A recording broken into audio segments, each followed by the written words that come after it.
Hello everyone. So today I will present our research team's work. It's called Benchmarking Robustness of Foundation Models for Remote Sensing Data. Okay, so here is the overall agenda of today's talk. Firstly, we will talk overall the foundation models for remote sensing data. Then we will dive into our work's main contributions, describe the newly created benchmark, talk the generalization across two axes, the model's pre-training designs, and the final results that we got during our project. So what's the motivation behind using remote sensing data specifically? First of all, the rapid advancement of remote sensing technologies and the recent increased amount of the deployment of satellites tremendously impacted on the amount of remote sensing data that is available right now. But most of them are currently unlabeled. And these data play a crucial role for specific tasks such as scene classification, semantic segmentation, or change detection. In this picture, we can see the demonstration of the example of change detection task, which tries to detect the changes between the same locations, but which are captured in different times.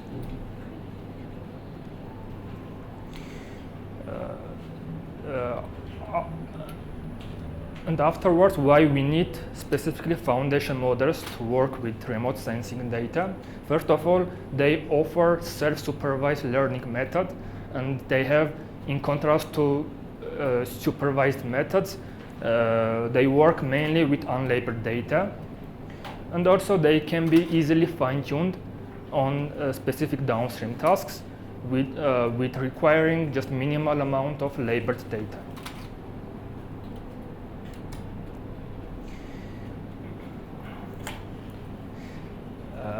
And the focus of this work evolves around basically evaluating the performances of different publicly available foundation models, and also analyzing their generalization capability across two specific axes that we will talk in the upcoming slides.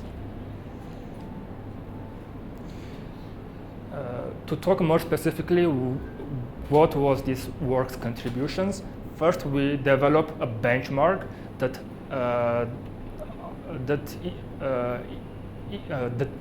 is able to analyze the remote sensing foundation models across spatial and also spectral bands.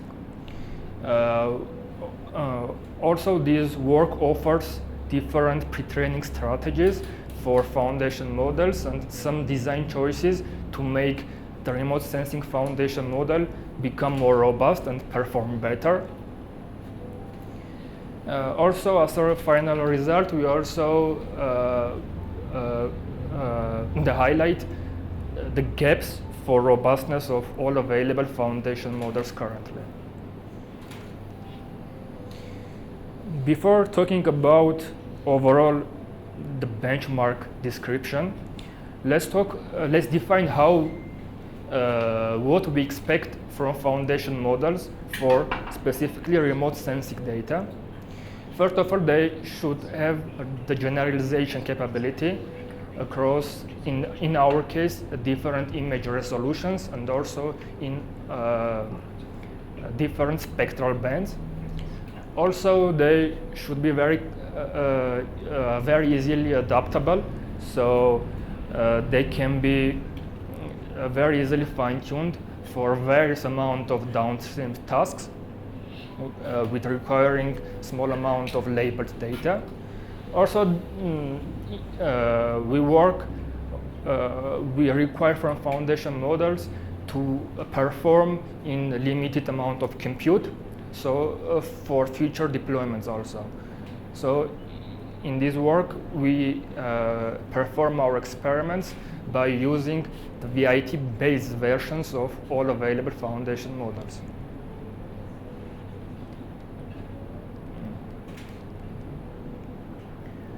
To talk about the benchmark, first of all, it focuses on, as we already described, two axes, the generalization to smaller image resolutions and also on to unseen bands. To perform also our experiments, we pick two kind of tasks, such as scene classification and change detection. And to execute our experiment, we use these following 4 data sets.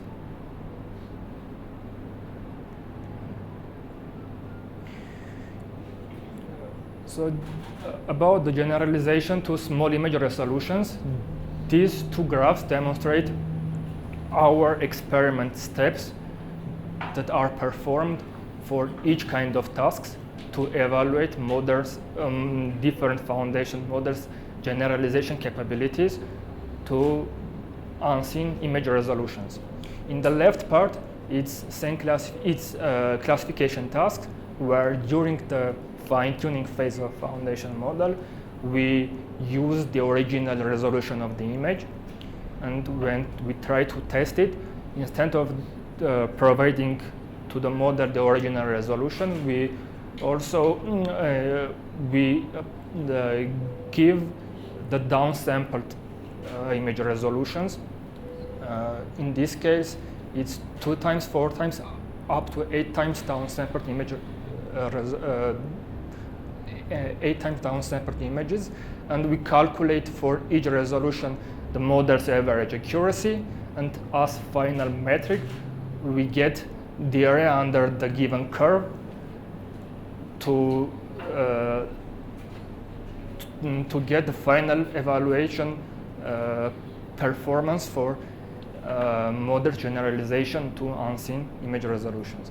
In the case of change detection task, we again, during fine-tuning task, use original resolutions, and when try to test our model, we keep the resolution one of the images the same and downgrade the resolution of the second image, and again calculate the constructed area under the provided curve to get the final evaluation metric. Regarding the generalization to unseen bands, this is the demonstration of classification task, where during fine-tuning again, in this case we use the RGB bands of the image, and to evaluate the generalization to unseen bands during the test phase, we provide to our model the various combination of bands, such as various shortwave infrared bands or different radar channels. For each case, we again calculate the accuracy of the models and get the average value of all the accuracies.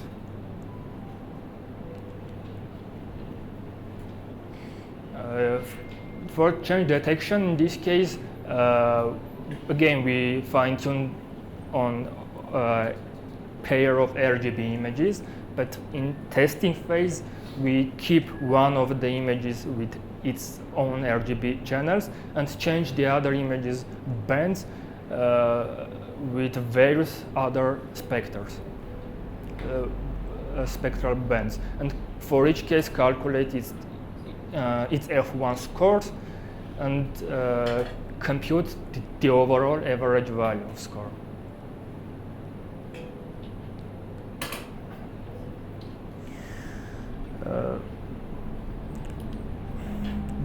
So regarding the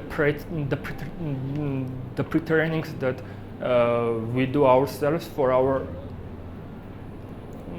that we offer our own pre-training algorithm. First of all, we use the iBot pre-training design, which is self-distillation based foundation model, but try to change its pre-training dataset with million-8 imaginary AR imagery dataset, and also offer various design choices to improve it better, to make it better. To perform our pre-trainings, they last 200 epochs, and they are performed on NVIDIA DGX 800 servers, and we also used the instance of 8100s. So the question is, what else, what other kind of improvements we can offer to our pre-training design to improve foundation models' both performance and generalization capabilities. To do it, we offered a pre-trained mask decoder. It's a separate decoder module, which is extension of the original iBot structure. So if we recall the basic downstream tasks such as change detection or semantic segmentation, both of them use separate randomly initialized mask decoder to be able for a network to predict the corresponding masks during fine-tuning. So instead of doing so, we offer the pre-trained mask decoder in the pre-training phase, which will be trained simultaneously with the original foundation model encoder. So let's dive into the overall structure of pre-training paradigm. First of all, as we already mentioned, our foundation model is self-distillation based. By getting the original image from our dataset, we randomly crop two images, pass it to the teacher and student network which share with each other weights by exponential moving average steps, get corresponding CLS representations, and apply a loss on them to make them similar. In the iBot pre-training design, there is also a separate patch loss, which is adoption kind of from mask image modeling, where we try to predict the representation of masked patches to be similar to the unmasked patches. So till this step, it's the original iBot design, and we added a separate mask decoder called YerevaNN. The main objective of this decoder is to predict something that will help our downstream fine-tuning tasks, and it will also need to be self-supervised based. So we decided to make our decoder to predict the overlap part of these random crops as our third loss, and the overall pre-training steps consist of these three kind of losses.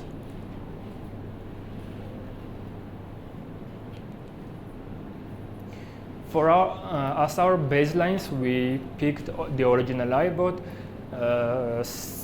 Atlas pre-trained and GFM foundation models, which are recent foundation models specifically trained for ARL dataset for remote sensing cases.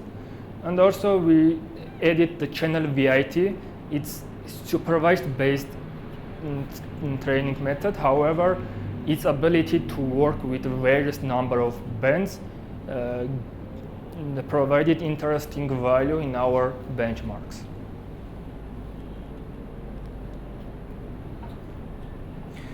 And as a final result in this project,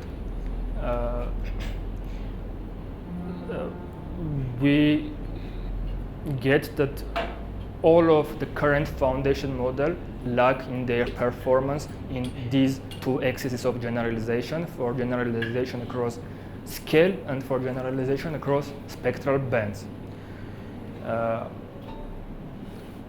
The pre-trained iBot model, where we used the Million-A dataset as the set of satellite images, most of the times it showed promising capabilities, and the offered mask decoder addition in the pre-training phase have improved the iBot matrices both in performance and in generalization cases. And one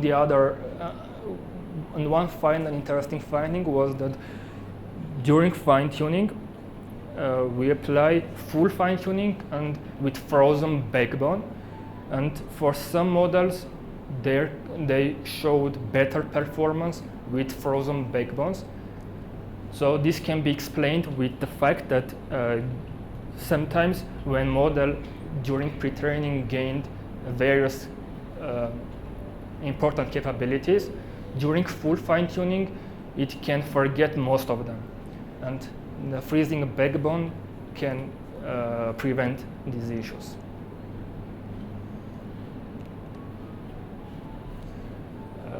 To also talk about what we expect in our future works, we try to apply denser supervision for our mask decoder. We also will try to create more robust models with changing the pre-training steps and apply our benchmark on the other also robustness axes, such as the change of weather.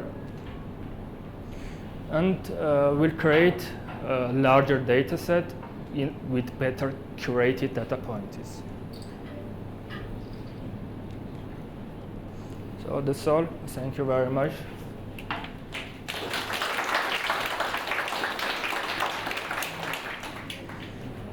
If you have questions, I'm happy to hear. At the beginning, you mentioned 4 datasets to really test the models, right? At the beginning, for 4 datasets, I'm wondering if which one of these models have been trained on these 4 datasets. Yeah, regarding this part, actually,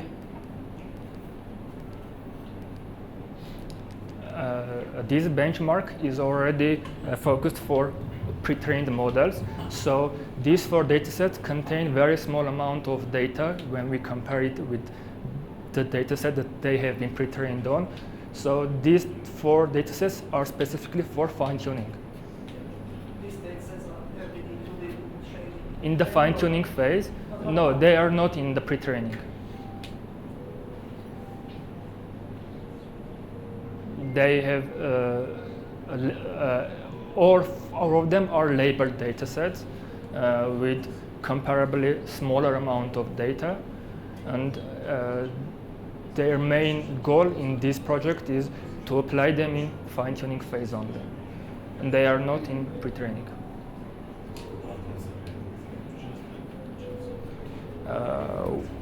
One more thing I would like to mention, that yesterday we got a notification from ECCV that this project was accepted in ECCV workshop. So that's all. Thank you.